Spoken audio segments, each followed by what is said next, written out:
Boxing experts across the board are saying the same thing. Jake Paul doesn't stand a real chance of surviving against Gervonta Tank Davis. Shocker Stevenson explains that even though Jake has the size advantage, that won't save him when it's time to face Tank's precision and power. He believes Tank's skill, experience, and ring IQ will completely dominate the fight. According to Shocker, Tank won't even need to chase the knockout. Jake's too big to drop easily, but Tank will box circles around him, control every round, and walk away with a clear decision victory. Difference between these two guys. I mean, size will play some part of the fight, but if I'm thinking like I'm Tank, I'm probably just gonna go out there and try to outbox him and use my knowledge and IQ against him. So I can see Tank just outboxing him and making it real easy. Is there any way you could, any realistic or legitimate way in your mind you could see Jake Paul winning a fight against Tank? No. No way. Nope. Not a lot of people have talked about Jake and said he's got good power. Not even and I get anything could technically happen, but you don't even see a realistic shot where he could land one big punch, and Tank being so much smaller, he just can't handle the power. Nah, not at all. I think Tank is he's been boxing his whole life. Been boxing since a kid, so I doubt like that's gonna be an issue or problem. I think Jake is good for where he's at, but I think it's just levels. Do you see a more likely chance that Tank wins by decision or by knockout? By decision. I mean, that guy's too big. I don't think that he's just gonna knock that guy out. So I see him like outboxing him. Could you see a realistic possibility where Tank could knock him out? Although more likely that it is, like you just said, a decision. Nah, I don't see him knocking him out, no. Will you watch, Shakur? I mean, no. Obviously, no?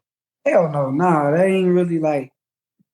I mean, like I said, here's the thing. Like, I got two sides of me when it comes down to I got a business side, then I got a competitor side. And from the competitive aspect, it don't excite me for me to be like, okay, I want to watch it. To Showbiz, the adult reminds everyone that Tank Davis has already proven his ability to handle taller and stronger opponents. Just look at his performance against Ryan Garcia. Ryan wasn't just bigger, he was quicker, flashier, and explosive. Yet Tank broke him down piece by piece. Showbiz says if Tank could close the distance against Ryan, who had real boxing experience, then Jake Paul, with far less experience, will be no different. Jake's size might look good on paper, but boxing isn't about size. It's about timing, distance, and intelligence inside the ring.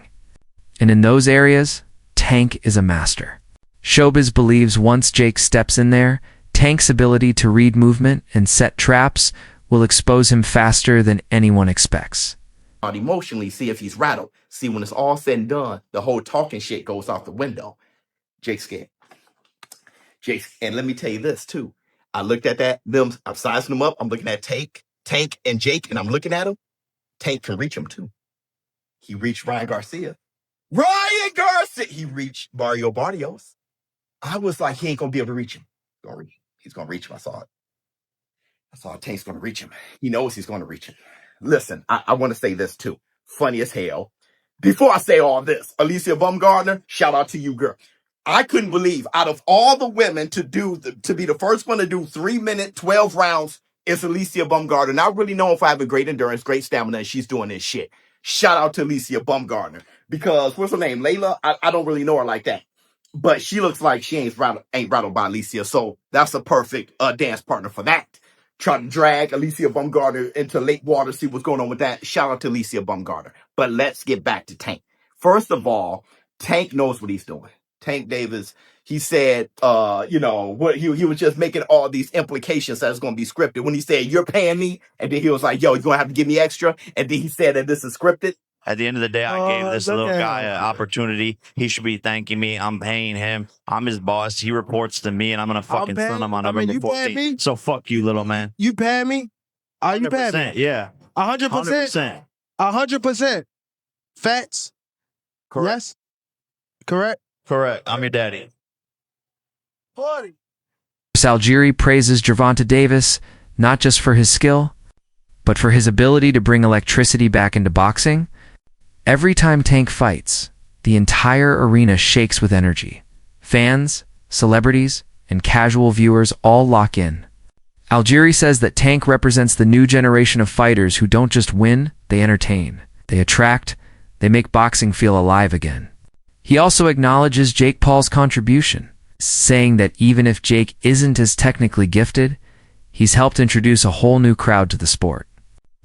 People who never cared about boxing before are now watching, talking, and paying attention. In Algieri's eyes, both Tank and Jake are good for boxing. Different styles, different audiences, but the same goal: keeping the sport alive. About the face of boxing could be Jake Paul soon, and the face of boxing is basically the face of boxing now is based on if you sell and if people tune in and how many eyes are tuning in when you fight. Gervonta Davis had that. Jake Paul has that. Now they're fighting each other. Again, these are created after the products. fight. These are still created products. Jake made his name going to Walgreens and then making funny faces. You know what I mean? And then it was just blowing up on YouTube and whatnot, right? I mean, that's how he started. The world we live in now, dude. It's unfortunate. Okay, It's not like Sugar Ray Leonard, who was the best fighter in the world and marketable. It's not like Oscar De La Hoya, who was a gold medalist, great fighter and marketable. But what I'm saying is technology allows us to make, if I want to take this shoe off right here, and I say, I want to make my Nike sneaker into the best product possible. And I got enough money to push it behind it. I put it all over your social media platform, and I put it all over your TV set and all over your phone and all over. You know what, bro? You're going to start to get curious about the shoe. Carlston White completely dismisses Jake Paul's boxing career, calling it pure entertainment disguised as competition. He says Jake's fights feel more like pay-per-view shows designed for clicks and cash rather than genuine combat. According to Charleston, Jake hasn't yet fought a true, elite-level boxer who could test his skill, endurance, or mental toughness. His frustration mirrors what many boxing purists feel, that Jake has turned boxing into a marketing circus. But Charleston warns, if Jake ever dares to step in with someone like Gervonta Davis, reality will hit him hard. Tank's world-class experience, lightning reflexes, and champion mindset would expose every weakness Jake hides behind the camera. YouTube boxing and what people say is going on in the media, without a doubt, I think Charleston White is 100% right about that. Don't believe anything you hear. Don't believe anything you see. Wait to see how things play out, and ultimately everything will come out in the wash.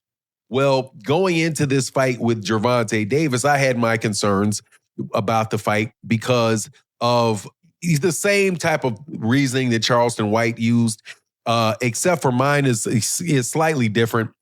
I don't think that either one of these guys are going to try to do too much damage to each other. Number one, because if it's scripted, which more than likely to an extent it will be, Gervonta Davis is not going to put himself in a situation where Jake Paul is going to actually be able to hurt him. And with these 12-ounce gloves on top of Gervonta Davis's hands, which is bigger, 2 ounces bigger, I do believe. Legendary boxing trainer Teddy Atlas compares a potential fight between Jake Paul and Gervonta Davis to when Logan Paul fought Floyd Mayweather. Big spectacle, but completely different leagues. He says Jake might have the size, but Tank has what really matters: experience, rhythm, and control. Atlas describes Tank as an artist inside the ring, someone who moves with purpose. Every step, every punch, every pause, it all means something. Throughout his career, Tank has faced dangerous, skilled opponents and learned how to dismantle any style. Jake, on the other hand, lacks the sharp instincts and awareness needed to survive at that level. Atlas reminds everyone, boxing isn't about muscles, it's about control, calculation, and precision. And in that world, Tank reigns supreme. So I liked this when I heard it. No, I didn't like it, to be honest, for the optics and everything else I just said. But you do have one guy who, yeah, he's smaller, but he's a top fighter. He can punch, and he's fighting a guy who's not a top pro fighter, who's bigger. What if he hits him on the chin? What if he hits him on the chin? It'll wind up selling. And that's what'll wind up selling it. The what if. What if Tank makes him do a cha-cha? He hits him on the chin, and Jake Paul, we're going to find out if he can dance. Whoa, whoa, whoa, whoa. You know, do the cha-cha. That's what's going to sell it. And you can't argue that what if. You can't. I know I get to places that other people won't go and everything else that just dismiss stuff because it's easier to do that. It's safer to do that. You don't have the bows and arrows coming at you from people that argue with you because you did that. But I don't care. I've had bows and arrows my whole life. I don't care. But that's true. That what if? What if this guy who is a real good puncher, who is one of the best fighters in the world right now, what if he hits him? What if he makes a miss and he counters him? Or he jumps up in the air? Jump up in the air. Bang! Showbiz, the adult also speaks on Gervonta Davis's personality beyond the spotlight. He admits Tank isn't the most polished talker or the smoothest businessman, but that's not what makes him dangerous. What fuels Tank is his background, growing up in an environment that demanded toughness, not words. Showbiz says you can see it in his body language. He doesn't flinch, doesn't get rattled, doesn't need to act tough because he is tough. During press conferences, while Jake Paul plays the media and builds hype, Tank's silence says everything. He doesn't need the talk. His aura alone sells the fight. 7. Tank Davis is a violent human being. He's a savage. And he didn't feel in his element. It's a real thing. It's a real thing. If you're from the hood, you will know. It's kind of like taking a guy from the block and putting him in the corporate world in a business meeting. He's going to be so out of his element that he's just, he doesn't even know how to argue without sounding like, I'm going to whoop your ass, I'm going to beat you. The way Jake was doing things, he had the clowns coming out. But not everyone agrees Tank can beat Jake Paul. Some analysts urge fans to stay realistic and remember why weight classes exist. They point out that Tank's power is terrifying at 135 pounds. But when you move up to face someone who walks around at nearly 190, the dynamics change. Physics becomes the real opponent. Tank would be giving up size, strength, reach, and durability. These experts believe that even if Tank lands clean, Jake's larger frame might absorb those shots differently. They're not questioning Tank's skill, they're questioning the limits of his size.